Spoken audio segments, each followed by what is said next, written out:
Olha só, a gente começa o nosso programa nós só falamos de energia ou da falta dela, né? Ou do que é derivado da energia. Um dos assuntos mais falados é se o horário de verão volta ou não volta. Por isso nós vamos à capital federal com o Rafael Procópio, que acompanhou a entrevista coletiva do ministro da área de Minas e Energia, Alexandre Silveira. Oi, Procópio, como é que vai? Boa tarde.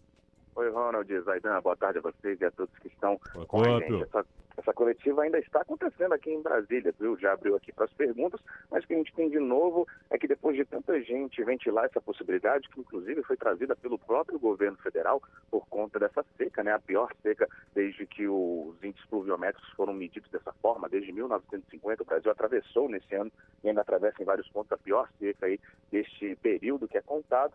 Falou-se sobre o horário de verão por conta de toda a matriz energética e como ela é gerada no nosso país através da hidrelétrica, das hidrelétricas e também da força da água. E por conta disso, o horário de verão voltou a ser comentado e pesquisado. O ministro falou que conversou aí nos últimos 45 dias, chamou aí a equipe do Ministério de Minas e Energia para avaliar a possibilidade. O próprio presidente Lula disse que isso não seria uma medida de governo, seria uma medida extremamente técnica. E agora há pouco o ministro falou aqui para toda a imprensa presente que o horário de verão não vai retornar, pelo menos nesse verão de 2024 para 2025. O ministro frisou bastante a questão de ser imprescindível e disse que dentro dos termos que o Brasil apresenta neste momento, não é imprescindível que o horário de verão volte a ser colocado em prática no nosso país, pelo menos neste verão, nessa passagem de verão de 2024 para 2025. No entanto, o ministro ressaltou que isso pode ser sim usado em outros momentos, mas aí serão novas avaliações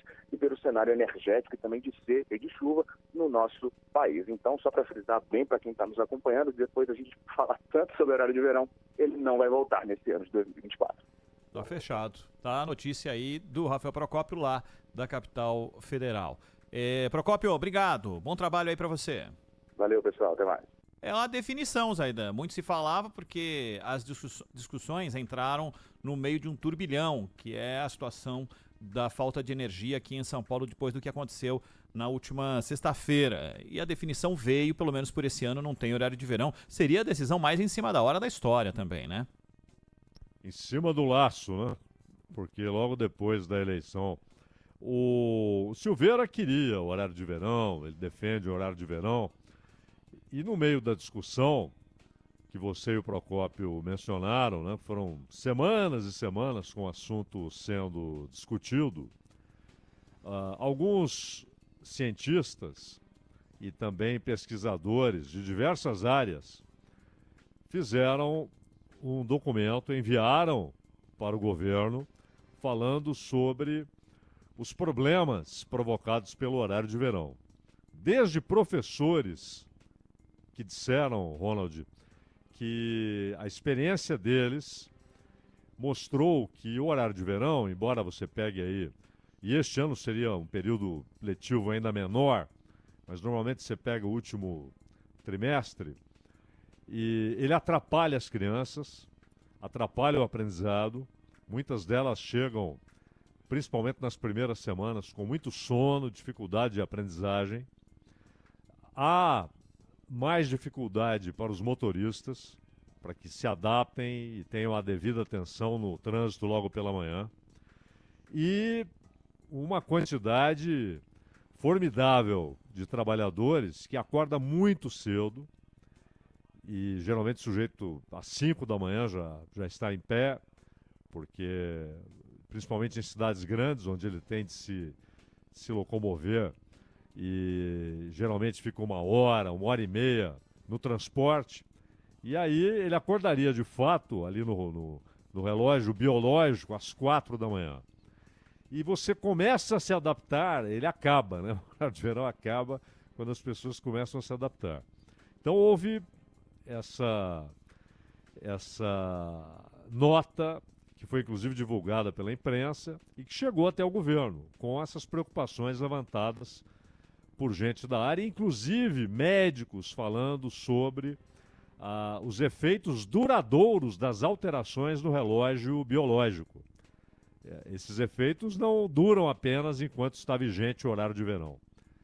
Aquilo se torna cumulativo, você prejudica o funcionamento adequado do organismo, a sua relação com os eventos, né? Dormir, acordar, comer, trabalhar, descansar, andar. Então, foram muitas as recomendações para que não houvesse. O ministro é a favor, já disse isso hoje, inclusive outra vez, mas ficou claro que prevaleceu essa posição. E mesmo ele deixando a discussão aí reaberta já para o ano que vem, mas as ponderações que foram feitas este ano valerão para o ano que vem, Rolando. Valerão, com certeza valerão. São Paulo pode ter, nessa semana, as previsões mostram, pode ter um novo temporal. Previsão para a próxima sexta-feira. E sexta-feira vai estar sendo completada uma semana do que aconteceu aqui em São Paulo. Nós temos um pouco mais de 100 mil imóveis, pouco menos de 100 mil imóveis sem energia ainda, desde aquele dia, com uma dificuldade extrema de se conseguir a retomada do fornecimento elétrico para essas residências, apartamentos e por aí vai. Ontem teve uma reunião lá no Palácio dos Bandeirantes, governador Tarcísio de Freitas com prefeitos da Grande São Paulo, representantes do Tribunal de Contas da União para discutir a crise. E o governador explicou que entregou uma carta de sugestões sobre o serviço de energia no estado. Entre elas, a necessidade de uma urgente intervenção na Enel, mudar as normas do contrato de concessão e dar às agências reguladoras paulistas poder de fiscalização do serviço. O governador criticou a falta de transparência da Enel e o que ele chamou de desinteresse em investir na cidade. Vamos ouvi-lo. A gente fica cobrando informações do presidente da Enel e tem que quase pedir, pelo amor de Deus, para essas informações serem disponibilizadas. Às vezes você tem lá um dado de unidades de consumo sem energia, 220 mil unidades na cidade de São Paulo. Tempos depois, horas depois, sobe para 240. E aí você pergunta, por quê? Passaram horas e a gente não conseguiu restabelecer nada e aumentou a quantidade de unidades de consumo? E qual é a resposta? Não entrou clientes na base. E a gente não sabe se entrou clientes na base ou se, na verdade, isso é uma estratégia para fugir dos indicadores da regulação de tempo de restabelecimento de energia. A intervenção é fundamental. E por que ela é fundamental? Por que a empresa não está fazendo o que cabe? Porque não quer ter despesa com OPEX. Simples assim. Por que a empresa não contratou as pessoas que ela disse que ia contratar? Porque isso não é remunerado do ponto de vista regulatório.